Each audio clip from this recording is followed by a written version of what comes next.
सभी का स्वागत है आपके अपने चैनल गॉड क्लासेस पर। तो आज के ये वीडियो बच्चों बहुत खास है, बहुत स्पेशल वीडियो है, क्योंकि ना सिर्फ ये अप्लाइड मैथ्स बल्कि जो भी मैथ्स पढ़ते हैं, चाहे आप 8th क्लास में हैं या 9th क्लास में हैं, 10th में हैं, 11th में हैं, 12th है, प्योर मैथ्स है, बेसिक मैथ्स है, स्टैंडर्ड मैथ्स है, सभी के ये वीडियो बहुत काम का है। क्योंकि यहाँ पर आज हम डिस्कस कर रहे हैं मेंसुरेशन में surface area and volume of 3D figures. तो पहले बेसिकली हम बात कर लेते हैं भाई ये 2D फिगर और 3D फिगर ये क्या है, 2D क्या है, 3D क्या है। तो यहाँ पर 2D फिगर हमने ऑलरेडी डिस्कस पहले भी कर चुके हैं, जिसमें दो डायमेंशन आप यूज करते हैं, यानी लेंथ और ब्रेड्थ। जैसे जब हम रेक्टेंगल की बात करते हैं तो रेक्टेंगल में आपके पास दो डायमेंशन आती है, तो एक लेंथ हो जाती है, एक ब्रेड्थ हो जाती है। ऐसे स्क्वायर हो सकता है, सर्कल हो सकता है, ट्राइंगल हो सकता है। इनको हम प्लेन फिगर्स भी बोलते हैं, क्योंकि आप ऐसी जो 2D फिगर्स होती है इनको आप किसी भी प्लेन पर इजीली शो कर सकते हैं। तो इनमें जहाँ दो डायमेंशन यूज होती है वो 2D फिगर होती है। अब 3D आप समझ गए होंगे, तो 3 डायमेंशन यूज होती है। अब ये तीसरी डायमेंशन क्या होती है? अब इस तीसरी डायमेंशन को समझने के लिए थोड़ा सा हम एक ये डेमो कर लेते हैं कि भाई ये 3D फिगर कैसे बनती है। तो इसके लिए सपोज मेरे पास एक कुछ प्लेइंग कार्ड्स हैं। अगर मैं इस एक कार्ड की बात करूं तो ये कार्ड अभी क्या है, एक रेक्टेंगुलर फेस है इसका, ये तो शेप है, रेक्टेंगुलर शेप है। इसकी जो थिकनेस है ऑलमोस्ट नेग्लिजिबल है, तो इसको भी हम रेक्टेंगल ही काउंट करते हैं कि एक रेक्टेंगल है ये। अब इसकी लेंथ है और इसकी ब्रेड्थ है, थिकनेस ऑलमोस्ट नेग्लिजिबल है। लेकिन जब मैं ऐसे कार्ड्स, कई सारे कार्ड्स को मैं इकट्ठा कर दूं, तो इकट्ठा करके एक के ऊपर एक रखता जाऊं, तो क्या अब इसकी थिकनेस है कुछ? अब यहाँ पर आप देख रहे हो उसकी लेंथ ब्रेड्थ तो ऑलरेडी थी, अब इसकी एक नई डायमेंशन और निकलेगी, जिसको हम बोलते हैं इसकी हाइट। तो जहाँ पर 3 डायमेंशन यूज होती है, लेंथ, ब्रेड्थ और हाइट, उस तरह की जो शेप्स होती हैं उनको बोलते हैं 3D शेप्स या सॉलिड शेप्स। अगर आपने अपने आसपास नोटिस किया होगा तो जितनी भी चीज़ें आपके पास होती हैं वो ऑलमोस्ट सारी की सारी 3D फिगर्स होती है। उनकी लेंथ होती है, ब्रेड्थ होती है, डेप्थ होती है। अगर आपने नोटिस किया हो कि आप जब आप कोई मूवी देखते हो, आप नॉर्मली टीवी पे मूवी देखो या थिएटर में मूवी देखो, 3D मूवी, 3D मूवी में आपको ज़्यादा एंजॉयमेंट मिलता होगा, ज़्यादा मज़ा आता होगा। क्यों? क्योंकि वहाँ पर 3D इफेक्ट काम करता है, यानी जो तीसरी डायमेंशन है उसका इफेक्ट भी आपको सामने नजर आता है। तो ऐसा लगता है कि सब कुछ बिल्कुल हमारे सामने चल रहा है, बिकॉज ऑफ 3 डायमेंशनल इफेक्ट। तो जब आपके पास 3 डायमेंशनल इफेक्ट आ जाता है तो उस तरह की जो फिगर्स होती हैं वो सॉलिड फिगर्स में कन्वर्ट हो जाती हैं, और उसमें भी आप सरफेस एरिया निकाल सकते हैं, वॉल्यूम निकाल सकते हैं। अब ये सरफेस एरिया और वॉल्यूम, इन दोनों में डिफरेंस क्या होता है, कब क्या आपको निकालना चाहिए, ये अगर आपको समझ में आ गया भाई सरफेस एरिया क्या चीज़ है, वॉल्यूम क्या चीज़ है, तो कभी क्वेश्चन में कंफ्यूज नहीं होगी।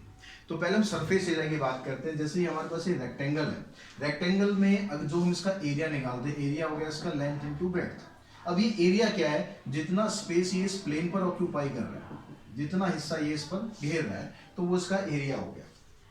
अगर हम बात करें कि हमारे पास जो पहले 3D फिगर आ गई, वो रेक्टेंगल से जो मिलकर बनती है वो बन जाती है क्यूबॉइड। ठीक है, रेक्टेंगल से जो फिगर इनक्लोज होती है, जैसे हमारे पास मान लो ये फिगर है, तो ये क्या है, यहाँ पर भी एक रेक्टेंगल है, यहाँ भी एक रेक्टेंगल है, यहाँ भी एक रेक्टेंगल है, यहाँ भी 6 रेक्टेंगल्स इसके अंदर है। इन सबसे जो इनक्लोज फिगर है वो बन गई, ये जो शेप होती है इसको हम बोलते हैं क्यूबॉइड। अब इस क्यूबॉइड का जब आप सरफेस एरिया निकालेंगे, फार्मूले अभी हम डिस्कस नहीं कर रहे, अभी हम सिर्फ ये डिस्कस कर रहे हैं कि सरफेस एरिया और वॉल्यूम में डिफरेंस क्या होता है। तो जब हम इसका सरफेस एरिया निकालने की कोशिश करते हैं तो सरफेस एरिया का मतलब है कि ये जो सरफेस इसकी है, इसका एरिया कितना है, इसके पीछे क्या है क्या नहीं है वो मैटर नहीं करता, इसके अंदर कितनी जगह है वो मैटर नहीं करता, ये कितना मोटा है कितना बड़ा है ये मैटर नहीं करता। मैटर ये करता है कि जो ये सरफेस है इसका एरिया कितना है। ऐसे ही इसकी जो बाकी सरफेस हैं, जैसे ये सरफेस है, सेम ऐसी सरफेस पीछे हो जाएगी, इन दोनों का एरिया निकालेंगे। फिर ये सरफेस हो गई, इसके पीछे ये वाली हो गई, इसका एरिया निकालेंगे। ये सरफेस हो गई, फिर इसके पीछे ये हो गई, इन सब का एरिया निकाल के आप ऐड करेंगे तो इसका टोटल सरफेस एरिया आपके पास आ जाएगा, यानी जितनी भी सरफेस इसमें इंक्लूड है। दूसरे वर्ड्स में अगर हम बात करें तो आप इसको ऐसे भी समझ सकते हो कि मान लो मुझे ये बॉक्स बनाने के लिए कुछ पेपर चाहिए, कार्डबोर्ड चाहिए, तो कितना कार्डबोर्ड चाहिए, तो कितना कार्डबोर्ड चाहिए, जितनी इसकी ये सरफेस है इतना कार्डबोर्ड मुझे चाहिएगा। ऐसे इसकी सारी सरफेस का एरिया आप निकाल दो। या फिर हमें मान लो इस पर पेंट करना है, अब इसमें पेंट करना है तो इसके अंदर क्या है क्या नहीं है, कितना स्पेस है, वो मैटर नहीं करता। वो मैटर ये करेगा कि इसका एरिया कितना है, उस पर आपको पेंट करना है। आप घर में व्हाइट वॉश कराते हो, व्हाइट वॉश कराते हो तो नॉर्मली क्या, व्हाइट वॉश तो दीवारों पे कराते हैं या छत पे कराते हैं। तो वो क्या निकलता है, उसका दीवार का एरिया निकलता है। अब कमरा कितना बड़ा है भैया वो उसको नहीं चाहिए, उसमें जगह कितनी है वो उसको नहीं चाहिए, दीवार कितनी बड़ी है ये उसका एरिया है, इस पर उसे पेंट करना है। तो ये होता है आपका सरफेस एरिया।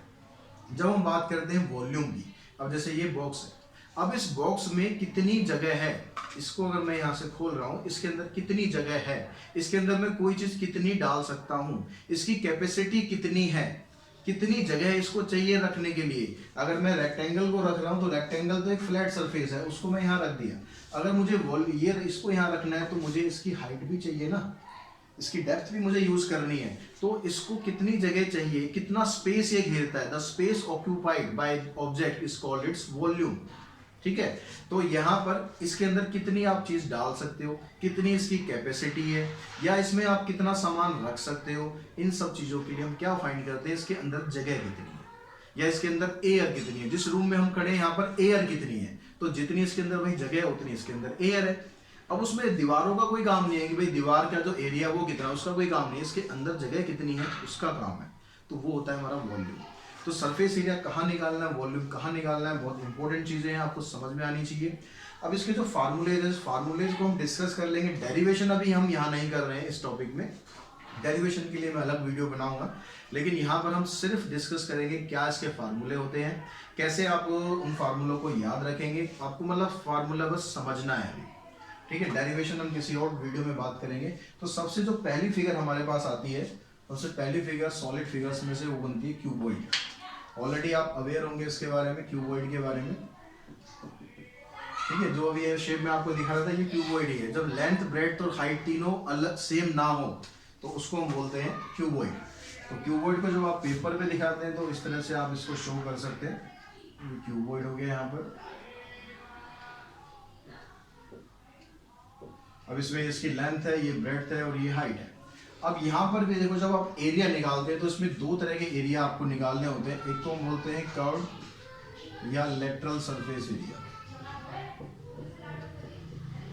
क्वेश्चन में आपको ये नहीं बताया जाएगा कि भाई आपको कर्व निकालना है या टोटल सरफेस एरिया निकालना है, वो आपको खुद अंडरस्टैंड करना है कि भाई कौन सा एरिया आपसे पूछा गया है, और वॉल्यूम। इसके अलावा इसमें एक चीज और पूछी जाती है, लेंथ ऑफ डायगोनल। इसके बारे में ये बताऊंगा कि डायगोनल क्या होता है। तो जब आप इसकी कर्व सरफेस एरिया की बात करते हैं तो कर्व सरफेस एरिया का मतलब होता है कि इसका जो टॉप और बॉटम है उसको आप छोड़ दो, सिर्फ ये एरिया हो गया इसके चारों तरफ का एरिया। तो चारों तरफ का एरिया मतलब ये वाला एरिया आ गया, ये वाला एरिया आ गया, ये वाला एरिया और ये वाला एरिया। इसमें टॉप और बॉटम को आप इंक्लूड नहीं करेंगे। ये होता है इसका कर्व या लेटरल सरफेस एरिया। इसका फार्मूला होता है 2h इंटू में L+D। और जो टोटल सरफेस एरिया है, टोटल सरफेस एरिया का मतलब अब आपने टॉप को और बॉटम दोनों को इंक्लूड कर दिया है। दोनों को इंक्लूड करने के बाद आपके पास फार्मूला बनता है 2LV/BH प्लस में HL। तीसरा है हमारे पास वॉल्यूम। वॉल्यूम का फार्मूला इसका बनता है L into B into H। Volume के लिए एक चीज और आप याद रखेंगे, किसी भी फिगर का, सिर्फ क्यूबॉइड की बात नहीं कर रहा, कैसी भी फिगर है, अगर आप वॉल्यूम निकालते हैं तो उसके एरिया ऑफ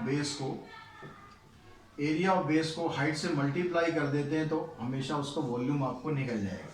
कई बार क्वेश्चन आएंगे उसमें फिगर थोड़ी टेढ़ी मेढ़ी होगी, आपको एरिया ऑफ बेस दे देंगे, वॉल्यूम पूछेंगे, तो वो कंसेप्ट आपको पता होना चाहिए। यहाँ पर देखो, जो इसका जो बेस है, बेस क्या है इसका, length into breadth, rectangular base है। इस रेक्टेंगुलर बेस एरिया को आपने हाइट से मल्टीप्लाई कर दिया है तो इसका क्या बन गया, वॉल्यूम बन गया। तो किसी भी फिगर में अगर आपको बेस एरिया पता है, हाइट से आप मल्टीप्लाई कर दो तो उसका वॉल्यूम आप निकाल सकते हो। अब बात करते हैं डायगोनल की। डायगोनल क्या होता है, डायगोनल इसमें क्या होता है, अगर आप इस वर्टेक्स से और इसके अपोजिट यहाँ इस वर्टेक्स तक की ये जो लेंथ निकालते हैं ये इसके डायगोनल होता है। ठीक है, यहाँ 3D फिगर में थोड़ा सा आपको क्लियर नहीं हो रहा होगा। अगर हम यहाँ पर बात करें, यहाँ से देखो, यहाँ से आपको समझ में आ जाएगा, ये वाला वर्टेक्स और ये वाला वर्टेक्स, ये तो डायगोनल निकलेगा आपके पास, ये होगा लेंथ ऑफ डायगोनल। जैसे अगर हम रूम की बात करें, कई बार क्वेश्चन आता है कि भाई एक रूम है उसके अंदर आप कितनी बड़ी कोई रॉड रख सकते हो, तो उसके लिए क्या करना है, आपको लेंथ ऑफ डायगोनल निकालनी है। एक नीचे वाले कोने से लेकर उसके अपोजिट ऊपर वाला जो कोना है, उन दोनों का जो लेंथ होगा वो होगा लेंथ ऑफ डायगोनल। इसका फार्मूला क्या होता है आपके पास, L² प्लस में B² प्लस में H²। तो ये आप इसका फार्मूला यहाँ पर दे सकते हैं। दूसरी जो फिगर हमारे पास बनती है, दूसरी फिगर है क्यूब। क्यूब में क्या होता है, क्यूबॉइड का ये एक एग्जांपल है। क्यूबॉइड में क्या होता है, लेंथ ब्रेड्थ हाइट तीनों डिफरेंट होती हैं। यहाँ पर तीनों जब साइड बराबर हो जाती है, ये भी ए, ये भी ए और ये भी ए, तो वो बन जाता है क्यूब। अब इस क्यूब में जब आप लेटरल सरफेस एरिया या कर्व्ड सरफेस एरिया निकालते हैं तो इसका मतलब क्या है, जैसे हमारे पास क्यूब है, अब लेटरल सरफेस का मतलब ये चारों तरफ की सरफेस निकालनी है, ऊपर और नीचे आपको नहीं लेना है। तो टोटल मिलाकर कितने स्क्वायर आपके पास आ गए, 1 2 3 और 4 स्क्वायर हो गए। एक स्क्वायर का जो एरिया होता है वो ए स्क्वायर होता है, तो 4 स्क्वायर का बन जाएगा वो ए स्क्वायर। जब टोटल सरफेस एरिया निकालेंगे तो उसमें ऊपर और नीचे दोनों का एरिया और ऐड कर देंगे, तो ये फार्मूला बन जाएगा 6a स्क्वायर। वॉल्यूम निकालेंगे, क्यूबॉइड का होता है L into B into H, यहाँ पर तीनों को आप मल्टीप्लाई करेंगे A इंटू ए तो बन जाएगा ए क्यूब। उसके बाद इसमें भी लेंथ ऑफ डायगोनल आप निकाल सकते हैं, लेंथ ऑफ डायगोनल इसका आ जाएगा √3 इंटू में ए। नेक्स्ट फिगर की बात करते हैं। नेक्स्ट फिगर होती है हमारे पास सिलेंडर। अब यहाँ सिलेंडर की जो शेप होती है कुछ जैसे पाइप होता है उस टाइप की एक शेप होगी आपके पास। इस सिलेंडर में यहाँ पर ये इसकी रेडियस होगी, ये इसकी हाइट होगी। तो इसका जो कर्व्ड सरफेस एरिया आप निकालते हैं, तो कर्व्ड सरफेस एरिया मतलब इसकी जो राउंड सरफेस होती है, ये चारों तरफ की जो सरफेस होती है, फिर सिर्फ इसका एरिया निकालते हैं। तो इसका एरिया निकालने के लिए ये होता है आपके पास 2πr/h। जब टोटल सरफेस एरिया की बात करेंगे तो उसमें ये तो साथ में होगी ऊपर का सर्कल और नीचे का सर्कल, और हम ऐड कर देंगे तो ये बन जाएगा 2πr इंटू में r+h। वॉल्यूम सिलेंडर का होता है πr²h, इसका वॉल्यूम हो गया। अगली जो फिगर है हमारे पास वो फिगर होती है कोन। ठीक है, कोन यहाँ पर जैसे बर्थडे कैप होती है, सॉफ्टी होती है, इस तरह की शेप होती है। इसमें ये r हो गई आपके पास, ये h हो गई, और ये जो स्लांट हाइट होती है L यहाँ पर एक इंट्रोड्यूस हो गया। L का मतलब यहाँ लेंथ नहीं है, L का मतलब यहाँ पर क्या है, स्लांट हाइट है। और जो स्लांट हाइट आप निकालते हो इसका जो फार्मूला होता है, ये एक फार्मूला होता है, पाइथागोरस से बनता है ये। तो यहाँ से आप इसकी L की वैल्यू फाइंड कर सकते हो, या L दिया हुआ है, R दिया हुआ है, H निकाल सकते हो या R निकाल सकते हो, तीनों में से कुछ भी आप निकाल सकते हो। इसका कर्व सरफेस एरिया होता है πrl, और टोटल सरफेस एरिया होता है πr इंटू में r+l। वॉल्यूम होता है इसका 1/3 πr²h।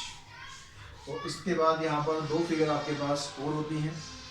नेक्स्ट फिगर है स्फीयर। स्फीयर से आप अवेयर होंगे ही। स्फीयर अगर आप क्रिकेट खेलते हैं, फुटबॉल खेलते हैं, या कोई भी ऐसा गेम खेलते हैं जिसमें किसी बॉल की जरूरत होती है, तो बॉल जो होती है स्फीयर की शेप में होती है।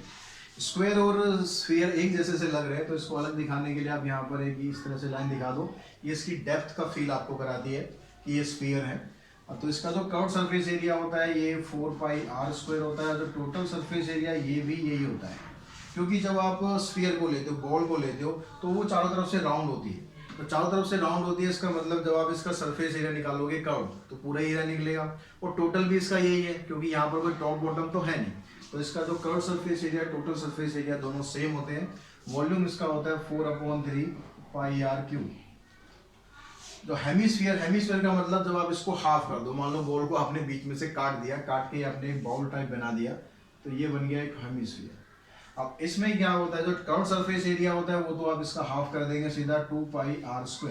लेकिन जब आप टोटल सरफेस एरिया निकालते हैं, क्योंकि काटने के बाद ऊपर एक सर्कल बन गया है, उस सर्कल का एरिया आपको और ऐड करना है, तो ये बन जाता है 3πr²। वॉल्यूम इसका निकालेंगे, सिंपली इसका हाफ कर देंगे 2/3 πr³। अब इन फिगर्स के अलावा यहाँ पर ये कुछ स्फेरिकल शेल भी होते हैं, हेमिस्फेरिकल शेल भी होते हैं। इन दो फिगर्स के बारे में और बात कर लेते हैं। ये स्फेरिकल शेल, स्फेरिकल शेल मतलब बॉली होगी अंदर से खोखली। जैसे आपने अगर कोई आपके पास एक स्फीयर है, उसके अंदर एक स्फीयर और बना हुआ है, अंदर से ये होलो है, यहाँ पर खोखला है। तो जो मटेरियल इसमें लगा हुआ है वो मटेरियल यहाँ पर लगेगा। अब यह मटेरियल जो यहाँ पर लगा हुआ है, इस मटेरियल का वॉल्यूम आपको निकालना पड़ता है, या आपको थिकनेस निकालनी पड़ेगी। थिकनेस मतलब जो उसकी मोटाई है, अगर आप यहाँ से इसकी R कैपिटल R लेते हैं और छोटे वाले की R स्मॉल r लेते हैं, तो थिकनेस हो जाती है इसमें कैपिटल R - r। और जो उसमें मटेरियल लग रहा है, उस मटेरियल का वॉल्यूम जब भी आपसे पूछा जाएगा, तो volume of outer sphere minus volume of inner sphere. तो यहाँ से आप फार्मूला बना सकते हो 4/3 πr³ - r³। जब भी आप किसी भी शेल का एरिया निकालते हो, किसी भी होलो फिगर का वॉल्यूम निकालते हो, सॉरी, वॉल्यूम निकालने के लिए आपको फार्मूला इसका शेल का आता है नहीं आता, डजंट मैटर। आपको क्या करना है, जो बाहर वाली फिगर है उसके वॉल्यूम में से अंदर वाले का वॉल्यूम माइनस कर देना है। सेम आप अप्रोच यहाँ भी लगा सकते हो। जब हेमिस्फेरिकल शेल होगा, तो ये हेमिस्फेरिकल शेल हो गया इस तरह से। इसमें यहाँ पर ये मटेरियल लगा हुआ है, इस मटेरियल का वॉल्यूम निकालने के लिए भी आपको सेम यही काम करना है। थिकनेस ऐसे निकलेगी r माइनस आर, ये हो जाएगा 2/3 पाई r³ माइनस r²। तो फार्मूले को समझ है, रट्टा नहीं मारना है। अगर आपको इसका वॉल्यूम ऑफ हेमिस्फीयर याद है या वॉल्यूम ऑफ स्फीयर याद है तो इसकी जो होलो अगर फिगर आएगी, और ज़रूरी कि होलो, इसमें होलो सिलेंडर में भी आ सकता है, होलो क्यूबॉइड में भी आ सकता है, तो सभी में ऐसा करना है। आपको जो आउटर फिगर है उसके वॉल्यूम में से जो इनर फिगर है उसका वॉल्यूम आपको माइनस कर देना है, तो वो होलो फिगर का वॉल्यूम निकल जाएगा, मतलब जो मटेरियल उसमें लगा हुआ है उस मटेरियल का वॉल्यूम निकल जाएगा। तो आज के इस वीडियो में हमने जितने भी फार्मूलेस थे इस फार्मूलों के बारे में समझा, और आपको काम करना है कि फार्मूले अच्छी तरह से याद कर लेने हैं, लिख लिख के देखने हैं, कोई भी फार्मूला ऐसा ना हो जो आपको याद ना हो। तो नेक्स्ट वीडियो में हम इसके कुछ क्वेश्चंस करेंगे जहां पर इनकी एप्लीकेशंस होंगी, फार्मूले आपको कैसे लगाने हैं। तो आज के इस वीडियो में इतना ही। Thanks to all.